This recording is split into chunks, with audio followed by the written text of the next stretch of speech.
Hello, New Wave of British Heavy Metal.com here. Today is the 12th of July 2021. If I can make the usual opening request for a favour, and that's if you would please subscribe to the channel, that'd be a big help and appreciated. Right, today we'll go all the way back to 1980 and a band called Shakin Street that were from France. Now, I remember buying this self-titled album of theirs when it came out all those 4 decades or so ago, and loving it at the time. And I played it for the first time in a while last night and fell in love with it all over again. So I thought I'd do a little video about it. So this was their second album, self-titled Shakin Street. The band were from France. And said that this album's a monster. It's a sort of a new wave of French heavy metal, if you like.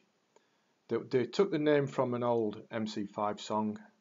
There was a low-key debut album called Vampire Rock.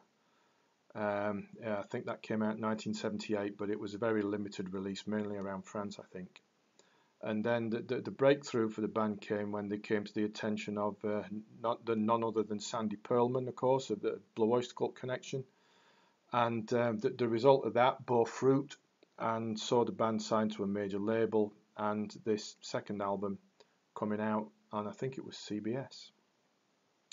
Anyways, given all that, you've got Sandy Pearlman, you've got the Blue Oyster Cult, you've got a major label, you've got a phenomenal album, no fail, right? Especially when you consider the band was fronted by the spectacular presence and vocals of the fabulous Fabian Shine, pulsing guitar of Ross the Boss, and you've got that Pearlman influence as well, and all the hype that went around it. Everything was set. Shakin Street were going to go big, weren't they? The album is evidence of that. It's a monster slab of riff-laden, guitar-driven rock, swagger, energy, and attitude. And Shine's distinctive vocals and a tight rhythm section really give it that extra push as well. Rock's hard, sometimes it's a bit punky, sometimes it's a bit melodic, sometimes it's a bit poppy even, but altogether it's just that little bit different. I mean, the opener, for example, no compromise, clear statement of intent there, punchy to the point, Crips drumming, some jangling guitar going on, and Shine's in lung-busting form. Solid as a rock, punches just as it should. And then you've got No Time to Lose, brings some of that new wave influence, and there's a chunky hook as well. Soul Dealer, excellent riff, short, blistering bit of guitar mid-song, and as usual, Shine's vocals are all over it. And then it just carries on in a similar vein. Of the remainder, So Fine, impossibly infectious and catchy, as is to a lesser extent Generation X. And it all builds up to the spectacular closer, I Want to Box You. Huge riff running throughout, dark, brooding song, little hypnotic even, and more of those distinctive Shine vocals. It's quite brilliant. But alas, even armed with an album as good as this is, and all the connections and all the press attention, it didn't work out for him back then.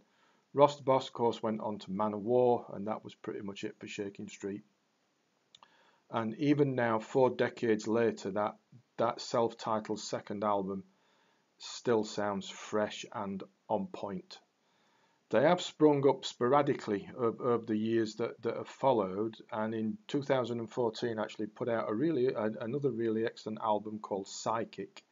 So find that if you can, because that is also top class. But it's a real shame a band as good as this didn't make it big. Really is, because it's excellent stuff.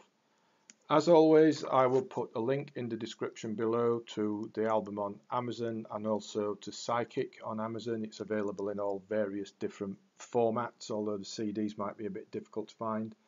There is streaming and downloading or whatever all this modern stuff is. So that's in the description below, link to both. Link back to the post on the website if you'd like to read that also. A reminder, if you would, please subscribe to the channel before you go. That would be a big help and appreciated. And as always, thanks for watching, thanks for listening, and take care.